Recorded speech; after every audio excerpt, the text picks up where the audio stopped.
Hey, happy Friday, everybody. Cinephile Mike is here, and it is day 56 of Oscar Rewind, my bi-weekly series of video commentary that reflect on this past year's Oscar nominees and winners. I'm digging deep into those IMDb profiles, hoping to bring you something new or an older favorite you maybe haven't seen in a while. I'm going to discuss the recent Oscar connection, awards history for the film, box office information, critical response, and most importantly, these reviews are spoiler-free. But before we jump in, do me a favor, click that subscribe button because you definitely want to be a part of all the cinematic goodness coming your way here on the channel. So, we are in the second part of Visuals Month, and today I am wrapping up my trifecta of cinematography nods, and today I am looking at a rarity. A movie remake that stands up to its original. Yes, believe that? I'm looking at Overture Films and Relativity Media's Let Me In. Released in the fall of 2010 after its debut at the Toronto Film Festival, the film, written and directed by Matt Reeves, was based on the original novel and screenplay, both entitled Let the Right One In, written by John Avide Lindquist. Fun fact, I actually reviewed that film last season on Oscar Rewind, so for that episode, you can find it here on the channel. I'm going to include the link in the video notes if you want to compare my thoughts on the two. Now, this film was a moderate success.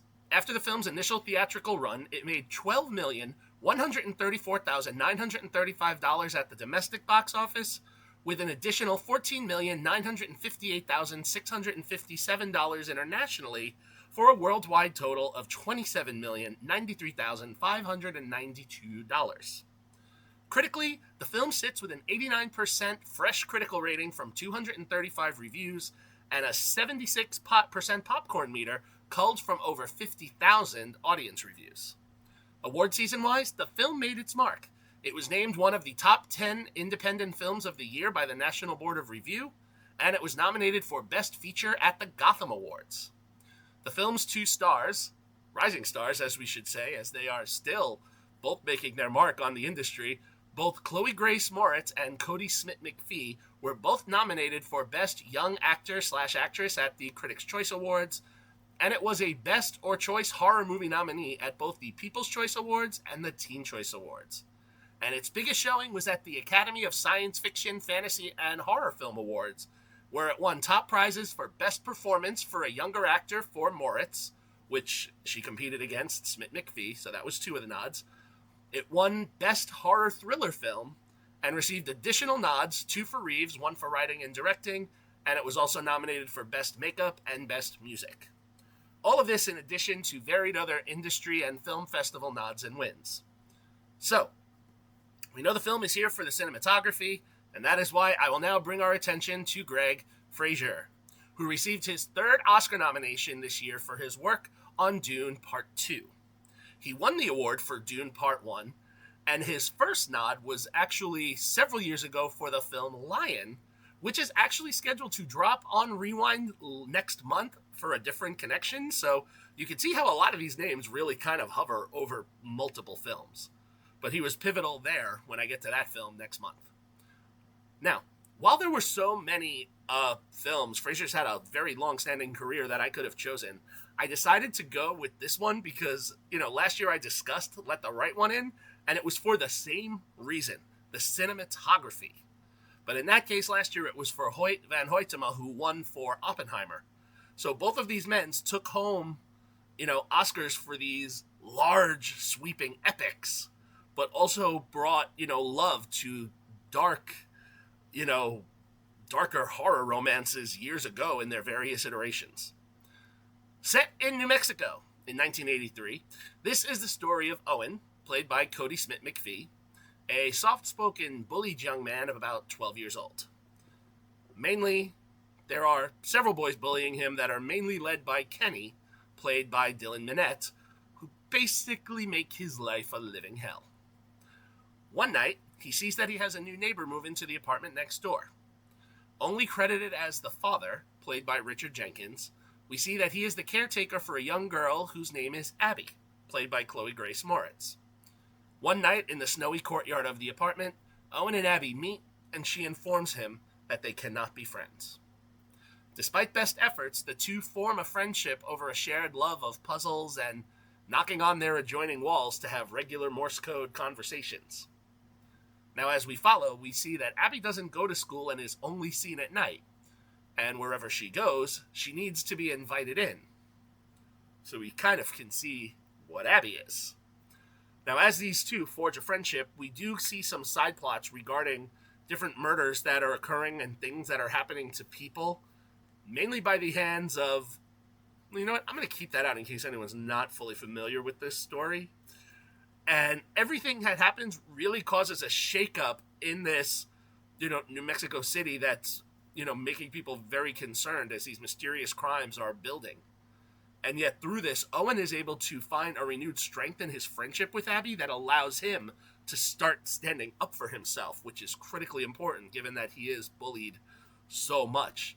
This child feels very abandoned. His parents are getting a divorce. He's with his mother, who's very religious, so that kind of adds a layer to stress for him. And additionally, as these crimes are mounting, he's brought into the orbit of a policeman unnamed, played by Elias Koteas, who kind of always seems to be sticking his nose in things.